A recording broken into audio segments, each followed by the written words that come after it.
Hello, hello, it's Rebecca. How are you doing today? I don't know, maybe it was just me. Has it ever been you? Were you thinking, okay, I read this thing, I watched this video, they say I should be working out, they say I should be exercising, but just never been a part of my life. And frankly, I just don't know how to get myself to do it. Well, that's what I want to talk about in this video today. And that's what I'm calling, how could I lose weight if I absolutely hate working out? Well, here's the thing. In any weight loss journey, reaching a healthy weight requires lots of different things. And number one is diet. But the other things that we often hear about are sleep, how much water we're drinking, how many things we're actually doing that are contributing to the actual process. And one of them often happens to be how much exercise are we doing? But yet it's one of those things where if you're like me at all, maybe you didn't have a history of doing any sort of exercise. And so you're thinking, yeah, I know I should be doing that, but I just can't get myself to do it. So let's talk about that. So I get it. You hate working out. Girl, same. At least would I feel like it's a chore. But what if I told you that we could make movement fun, playful, and something that you actually look forward to? I'm going to give you some tips and tricks on that in just a minute. But let's ditch the work and work out first. And let's find some new ways to reframe moving our bodies so that we can be vibrant and strong. So in this video, I'm going to talk about discussing the actual term and concept of working out. Psychologically, doesn't it just sound like work? That's a conclusion that I came to recently when I was talking to one of my coaches. I thought, okay, I've been around the block more than once, and yet there are some times where it's still this thing where I'm trying to get over this little hump. And I thought maybe I need to change the term working out. I think my brain is just connected to some thoughts around that. So let's do that.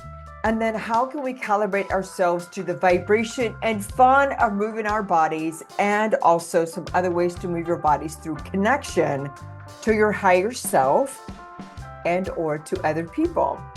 So let's talk a little bit about my backstory.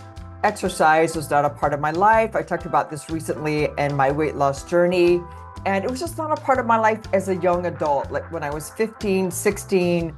And then, but even as a kid, we played all sorts of games like kickball and softball. PE was really uncomfortable for me. I was already overweight by the time I hit middle school. And so it was even more uncomfortable then.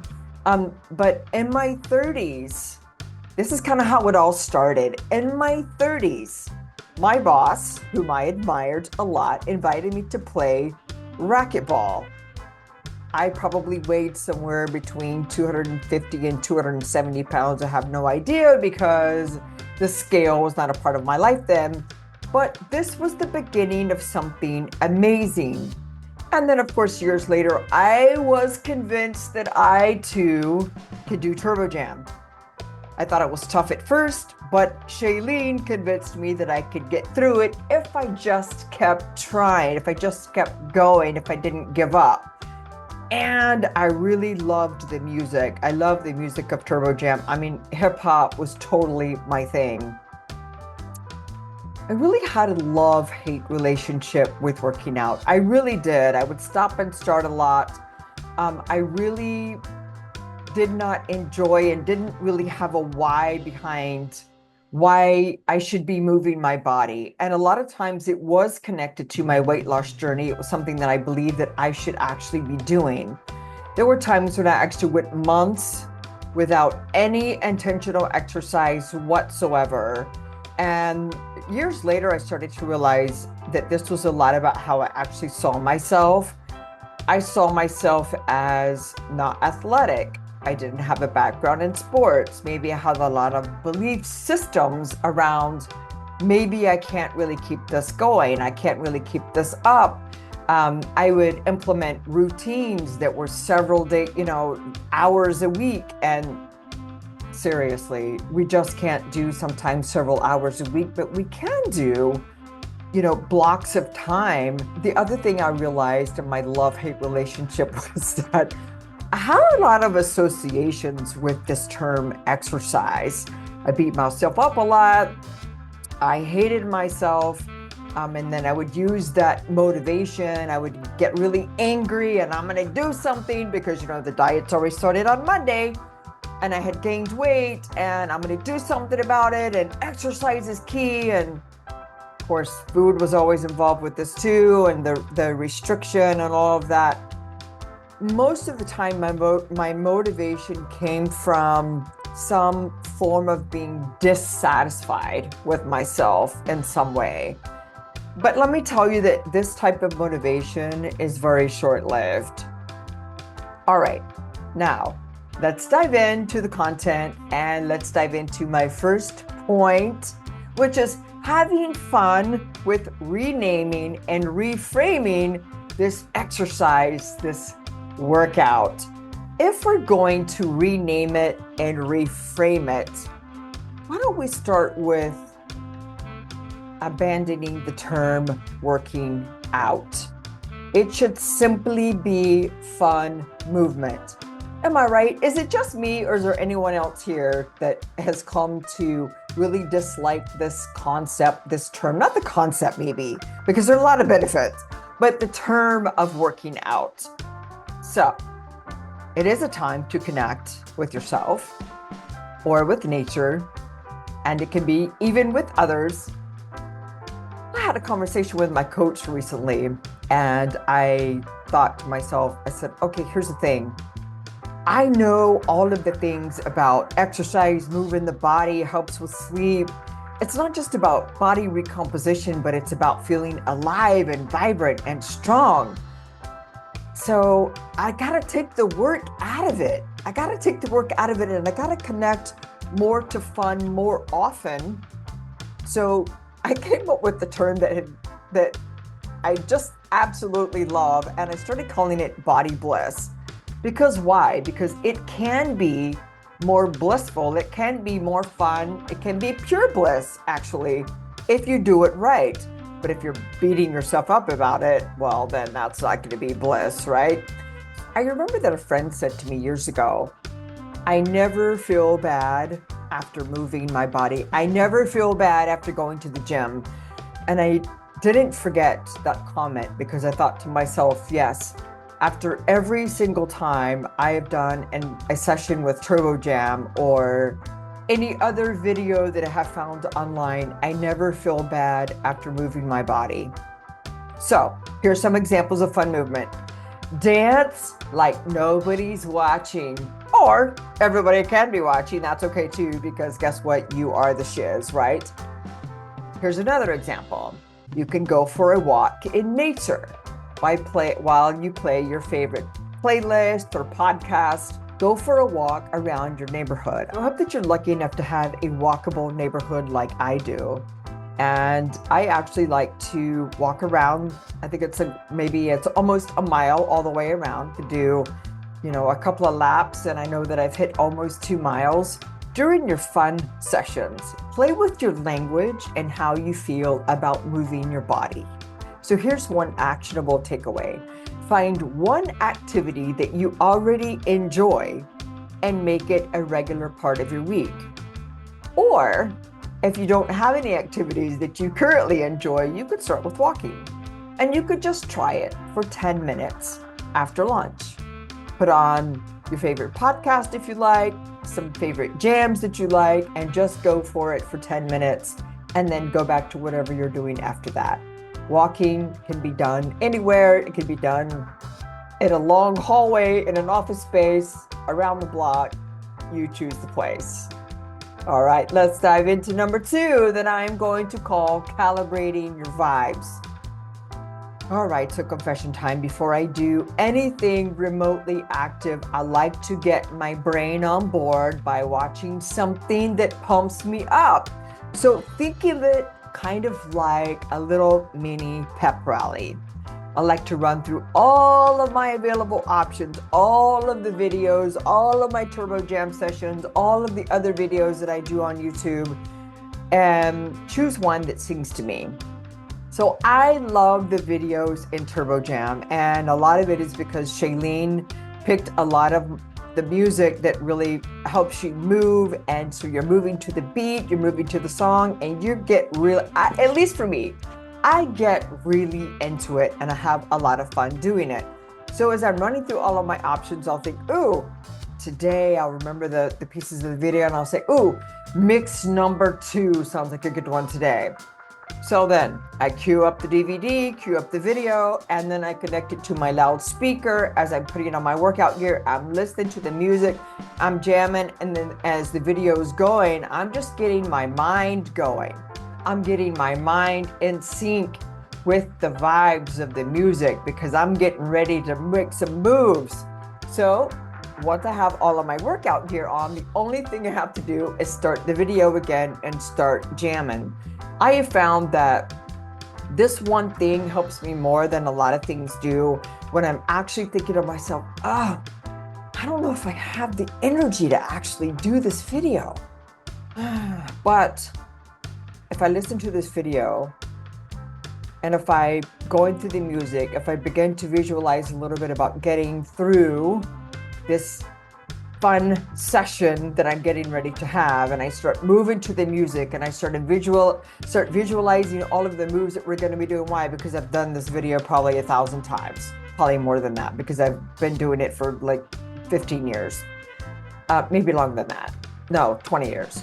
Anyway, I think that this is the tool that I use the most for getting myself in line and lining up the energy for something that I feel like I have to motivate myself to do. I think it's a more fun place to come from, a place of inspiration, of inspiring that movement where I'm not beating myself up. I'm not sitting there thinking, oh, I should really work out. I should really do it. Yet that energy is not going anywhere for any kind of video, for any kind of workout vibes. It's not happening. The way that I do is go find a video on YouTube of a fitness routine that you wish that you could nail. If you like Zumba, then look for something on Zumba. If you like yoga, you might not have to calibrate a lot to that, but sometimes you do. Kickboxing, there are some shorter videos for that, and it's no contact kickboxing generally. So, but you could still put those on and you know, for me, when I'm looking for something, for me, it's about music because I connect to myself through music. And so if a video doesn't have really good music, it's going to be hard for me to get in line with it. Think about ways that help you line up the energy for getting your groove on. You know, you could find something like Les Mills. There is a Reebok video, high production quality video that is just fantastic with a lot of different dance moves. And guess what? It doesn't really matter if you can do them all. You just got to have fun trying. You got to have fun doing it. And if you're not having fun, then I got to wonder, like, why are you forcing yourself to do something that you really don't want to do? I mean, yes, there are all kinds of ways of saying, yeah, eat the frog. And I'm not saying that we don't have to do that sometimes, but at least try to line up the energy with the thing that you're thinking, oh, I know I should be doing this because it's going to be good for me. Lifting weights might be that thing for you.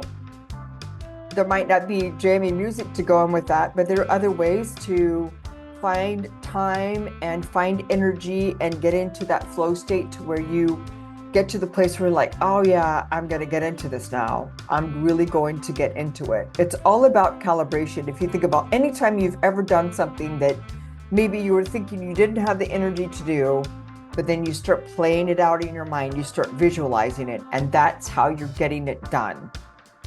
I just want you to picture yourself doing it with ease and having some fun. Imagine yourself giving yourself a little applause, because why not? Yeah. So you can do what I did. You can play the video while you're getting into your favorite clothes for your fun session. All right, so let's talk about for just a second why visualization works. Well, for one reason, it primes your brain for action and it builds excitement before you even move. So on the rare occasions when I don't want to play racquetball, you can almost always get me on the court. And here's why. There are times when I'm thinking, I want to connect, I'm connecting to how I'm going to feel afterwards. I just need that first spark. And here it is. I start to visualize how I'm going to feel afterwards. And then I go to the beginning. I start to visualize the fun that I'm going to have with my husband, because we joke a lot. We dance a bit to the music that we're actually playing. I actually play fun music while we're working out, because racquetball, in my opinion, by itself is just you and you hitting the ball. It's not really you versus your spouse or you versus a quote opponent. It's you versus you.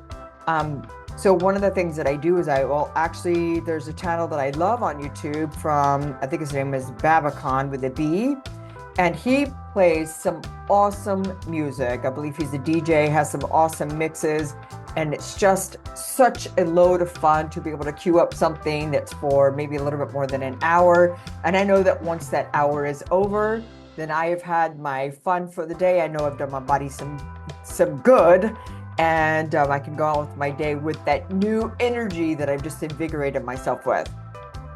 So going back to my visualization part, when I'm trying to get myself there, I start with the visualization, the fun that we're going to have, the dancing, the joking, fun being in the sun, fun being in the slight breeze, sitting there thinking, oh, where's the breeze? Oh, there it is, it's coming, but there's the sun and it's beautiful outside. I'm connected to the music. Before I'm even there, connecting to the music that I'm going to move to and dance to, that I'm going to have my strides to. I'm visualizing having the energy to make some crazy shots. And then I'm wondering where my camera is, that it's not filming me when I'm making the crazy shots, because it didn't happen if no one saw it.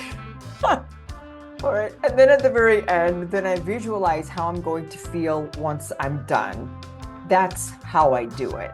So try some of those tips and then let me know how it's working out for you. But for the last point, let's go to number 3. You can make it social and you can make it rewarding. A lot of people really do like to connect with others. They really do like to walk with a friend, and that's great as long as you're not both going to a donut shop afterwards. Don't work with that friend. Walk with a friend that you can have great conversation with and really get into it as you're concentrating on your breathing and you're trying to get your heart rate up a little bit. That connection can be really amazing for a lot of people. When my husband and I walk here around the neighborhood, we don't actually talk. It's really, really interesting. We have the 2 dogs with us, but we don't actually talk a whole lot. So I don't have any connections with walking around with company. So that might be the same for you, but find a friend that you can get into deep conversation with, a stimulating conversation, and then it'll make the time go by exceedingly fast. Here's another thing. If you have a dog, you know that they are always ready to go. No prodding needed. When I lived in Mexico, I bought a miniature Schnauzer exactly for that. I did want her to be my partner, in crime, but she was always down for the walk unless I took too long. Of course, I like to do interval training, and she didn't really like to run. She just really wanted to walk and she wanted to explore. And so her thing was, I'll go with you, but then when I'm done, I'm just going to sit here in front of this door. And then when you come back, I'll be waiting for you. So you might have the one that is like Sasha, who says, I'll be waiting for you when you get back. Or she's always down to keep going the laps, and that's okay too. There are other ways that you can actually enjoy with company. I never really fell in love with group classes, but there is a reason why they exist, and there's a reason why lots of them are so full, and it's because people like working out with other like-minded people. So you could join a class like, a yoga class, a Pilates class. You could also do something with indoor cycling, one of those where they dim the lights and turn up the music. That always sounds like fun. My husband was always into the cycling part, so that was his thing, but not so much mine. Um, I really like to do a lot of my workouts solo, and I really get into it that way. So, but that's just my own way of calibrating. But for you, it could be social. The other piece of it is make it rewarding. You know, if you're at the point where you're thinking, oh, I just don't know if I have the energy for this, and then you follow through because you've calibrated and you've worked through the energy, make sure that you reward yourself for following through. Make sure that you reward yourself also with some compassion, but make the reward count, not a food reward, but something that that will say to yourself, I did it and I'm glad that I did it. And here's a little something for me. So here's one actionable takeaway for you. Make a plan with a friend this week for a movement session, for a fun session, for some body bliss. It can be way more fun together. It's always good to give your body some gratitude. Focus on the gratitude and appreciate the body for all that it's capable of. Once you've completed what you want to complete, once you've had your fun and you're bringing it all back down, make sure that you give some thanks to your body. Bathe yourself in some love. Acknowledge how amazing your body is and what it's capable of achieving, what your mind is capable of achieving, because it truly can do some amazing things if you decide to follow through. Be careful, just a caveat, watch your language. During your workouts, always make sure that for every moment that you're commending yourself, if you spend time loving on yourself, focusing on yourself, focusing on connecting with the higher you, focusing on connecting with the you that you truly are, you will start to create those associations of love and compassion, gratitude, and with body bliss. So don't beat yourself up with what you didn't achieve. Always focus on the positive things of everything that you were able to get done. Avoid saying, I didn't give my all. Takes one to know one. I could barely get through the routine. That was just too hard. Takes one to know one.